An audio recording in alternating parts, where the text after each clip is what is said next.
What's up guys and welcome. You are watching Fuzzy Fitness. So let's start this video with today's update of William Bonac. So provided that these videos are taken under the perfect lighting and not to mention in the gym lighting. And William Bonac definitely had a pump on. So I have to say it is always difficult to replicate that same look on the stage.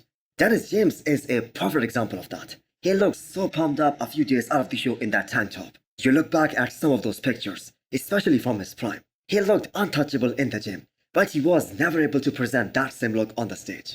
And just recently we saw James Hollingshead trying to replicate that same gym look on the stage, but he was also unable to do that.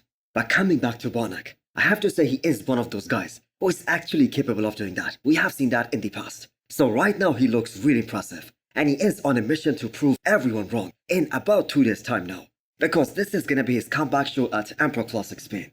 And a vast majority of the bodybuilding fans have either Michael Krizo or Barros Tabani winning that show, and rightfully so. The reason is William Bonac is now 40 years old. He's past his prime. Plus the results that we saw in his last two shows, they were very less than ideal. So people are kinda skeptical about how William Bonac is gonna show up here. So the Emperor Classic Spain is also gonna be a decisive contest for William Bonac and his future as a competitive bodybuilder. Plus he himself is also gonna find out how much more gas he has left in his tank. Can he still go toe-to-toe with the young guys of this era? Is he still good enough to beat these two young guys who both have phenomenal physiques? And not to mention both of them are taller and have more aesthetics than William Bonac. Plus looking at this recent update of Barros Tabani, I have to say the guy is looking absolutely peeled out of his mind. The detail that he has on his back shot, the grittiness, that is just ridiculously good. Plus, we know Michael Krizo is gonna be the biggest guy on that stage, and he is also a very wide guy. So Stefan has been coaching William Bonac for this comeback, and we have seen his athletes peak 100% in multiple shows. So William Bonac might very well be in his best shape in terms of the conditioning, and Bonac can prove us all wrong in 2 days time. But again, I have to say this isn't gonna be an easy show for him. His biggest weakness is gonna be a wider waist, and that is not only evident from the front shots, but also evident when he does that back relaxed pose as well.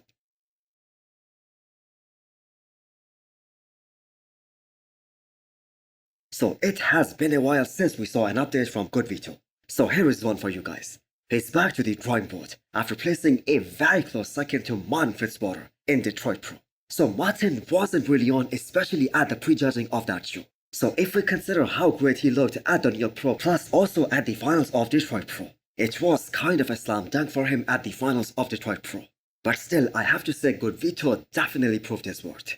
He put himself out there first by placing third at the Arnold Classic South America, and he was considered the most straight guy in that lineup. And considering that Antonio Button was also competing at that show, that is really a huge accomplishment. And as per Good Vito's last statement, his aim was to qualify for this upcoming Mr. Olympia, and he wants to make his debut this year. But I have to say for him to be a factor at the Olympia level, at the highest level of the sport, he needs to make those improvements. He needs to build more arm density, especially from the side. He needs more thickness in his back. So he arguably has one of the best quads in the world right now. His hamstrings are absolutely shredded. His front double biceps is one of the best. The glutes were also ridiculously good. And the way his season went, no one considers him an Instagram bodybuilder anymore. This guy legit is a great athlete, and sooner or later, he is gonna be on the Olympia stage. That physique is definitely worthy of stepping on the Olympia stage. So we did saw a very improved version of Quinton Beastwood at Toronto Pro this year, but Dorian Hamilton, who actually played a big role in picking him for that show, he said that Quinton could have been a lot better than that if there was more time to manipulate all the variables. So Quinton basically had roughly 2 weeks from the New York Pro to Toronto Pro, and him placing second when everyone counted him out, that was such a big deal for him. And even if he ends the season right here, and he doesn't compete anymore, I think that is still gonna be on a high note. So Quinton hasn't yet announced whether he is done with the competition season for this year or not. He did tell us that he wants to compete more, but he is waiting for his blood work, and he is only gonna compete if that comes back positive. So the next show on schedule for Quinton was Van Pro, and Vancouver Pro is happening in 4 weeks time. And I have to say that is probably gonna be a hard one for Quinton to make, because he has been in prep for almost 27 weeks now. So he is up almost 12 pounds from Toronto Pro, and his condition still looks extremely good. But now I have to say he has started to look a bit soft, and he is carrying a bit of water now.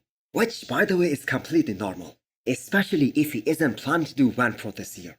So if Van Pro isn't on the card, he must not be dieting as hard as he was a few weeks ago. So how would this Toronto Pro package would have done at the Neo Pro earlier this year? Well, he certainly would not have placed top 2, but maybe 3rd or 4th was more realistic. So we have some more physique updates of Muhammad Fadha.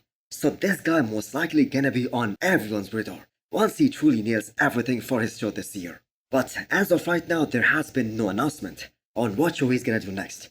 He hasn't made any official confirmation when he's gonna be competing this year.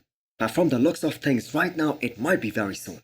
So he isn't doing Portugal Pro, which is happening after Italy Pro this year. So if that isn't on his radar, then he must be doing Dubai Pro, which is happening in July. So it's not like he is gonna start his prep today, as he is already in prep for quite some time now, as evident by his current condition. Now his plan is to bring an even more shredded look than what we saw at Romania Pro last year, plus an overall better physique compared to last year. So why people out there in Egypt believe that Muhammad Fadha can really be the next big thing? The reason is that guy has everything. He has the size, he has the flow, he has the symmetry. He isn't missing a single body part. He is very complete front to back, top to bottom. Maybe he can add more hamstrings from the back, but it could also be due to the fact that he isn't stage lean yet, because his hamstrings from the side, they look very good. So can this guy perform the way Martin Fitzwater did this year? Can he really shock us all? A new physique update from Charles Griffin today. So he isn't going to be looking to get back on the stage this year, because he wants to build his chest back up from the scratch. Because after that packed tier last year, which was pretty evident on the stage both at the Legion Sports as well as at the Olympia stage, building his chest back up to a point which was before the packed tier, that is his main goal. So Charles was able to qualify for the Olympia last year by winning Legion Sports, and even though he had a glaring weakness, still he was able to place top 10 at the Olympia stage last year, and that was such a big accomplishment. He was able to beat guys like Hassan Mustafa and so many others. But I believe repeating that same performance this year, that would not have been possible, especially the way this year's lineup is turning out to be.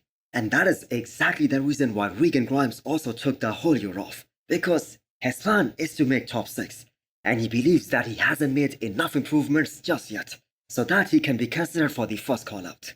So Charles kinda had the same reason. He wants to place high at the Olympia level, and he cannot do that with a visible packed tier. So if Charles Griffin is able to fix his chest problems, he literally has no other weak points, other than the fact that he isn't really wide enough. He isn't one of those guys who take up a lot of space on the stage. So he used to have weak shots, like back in 2021, his front double biceps, the front lat spread, the abs and thighs specifically. But now that he has implemented a very solid vacuum in his routines, they have become very strong shots for him. All these poses have drastically improved. So another great example of how a vacuum can totally transform a particular physique. So Charles really is an underrated bodybuilder, kinda in a sense that he is one of the most shredded bodybuilders in the world, front to back, top to bottom.